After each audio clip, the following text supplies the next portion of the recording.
Pimpalgaon police station मध्ये गुन्हा दाखल, 2 नराधामांचा अमनुष्य अत्याचार।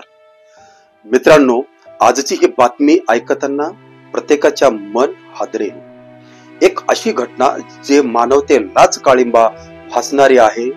दिनांक 24 ऑक्टोबर 2025 रोजी पाचोरा तालुक्यातील एका गावात एका मतिमंद महिलेवर 2 नराधमांनी अमनुष्य अत्याचार केला। होय, अमनुष्य अत्याचार।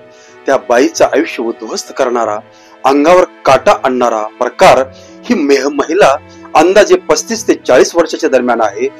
2 मुलीची आई, पतीने तिला मतिमंद असल्यामुळे माहेरी सोडून दिलं आणि गेल्या 15 वर्षे ती आपल्या आई वडिलांकडेच राहत होती। शांत साधं निरागस आयुष्य जगत होती। पण त्या 2 विकृत नराधमांनी तिच्या असह्यता दिसली, मानवतेचा विसर पडला आणि त्यांनी त्या महिलेवर अत्याचार केला। 24 ऑक्टोबरच्या दुपारी त्या बाईला 2 नराधमांनी मोटरसायकलवर बसवलं। गावातील काही नागरिकांना संशय आला। त्यांनी लगेच तिच्या भावाला फोन करून विचारलं, तुझी बहीण घरी आहे का? भावाने पाहिलं, बहीण घरी नव्हती। तेव्हा त्याच्या पायाखालची जमीन सरकली। त्यांनी शोधाशोध सुरू केली आणि सायंकाळी समजलं त्या 2 नराधमांनी तिला शेतात नेऊन अत्याचार केला।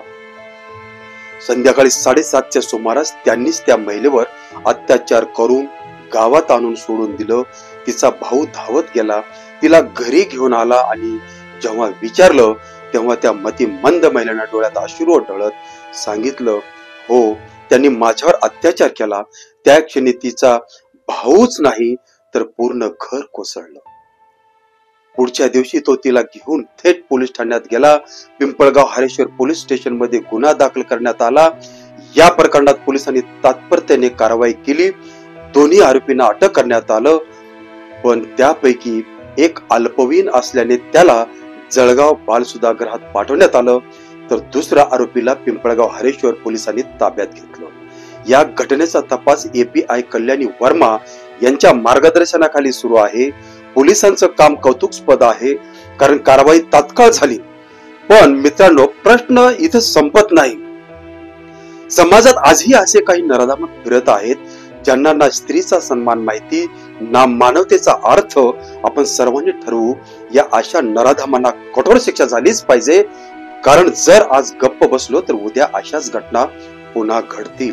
आपण आवाज उठवूया त्या मतिमंद महिलेच्या वेदनेसाठी, त्या आईसाठी, त्या बहिणीसाठी, त्या लेकीसाठी। प्रशासनानं कठोर कारवाई करावी आणि समाजांना अशा विकृत मानसिकतेला थारा देऊ नये। मित्रांनो, ही फक्त एक बातमी नाही, ही मानवतेवरचा प्रश्न आहे। आपण जागे झालो नाही तर उद्या अशा घटना कोणाच्याही घरात होऊ शकते। त्या मतिमंद महिलेचा आवाज थांबू देऊ नका। तो आवाज न्यायाच्या दारापर्यंत पोहोचू द्या। जर तुम्हाला हे वाटत असेल की अशा नराधमांना कठोर शिक्षा झालीच पाहिजे, तर हा व्हिडिओ लाईक करा, शेअर करा आणि आरोग्य दूत न्यूजला सबस्क्राईब करा। मी नरसिंग भुरे, आरोग्य दूत न्यूज कडून तुमच्या समोर आणत राहणार समाज हलवणाऱ्या, सत्य उघड करणाऱ्या बातम्या। पुढच्या व्हिडिओत पुन्हा भेटू। तोपर्यंत सजग राहा, सुरक्षित राहा आणि मानवतेचा रक्षण करा। धन्यवाद।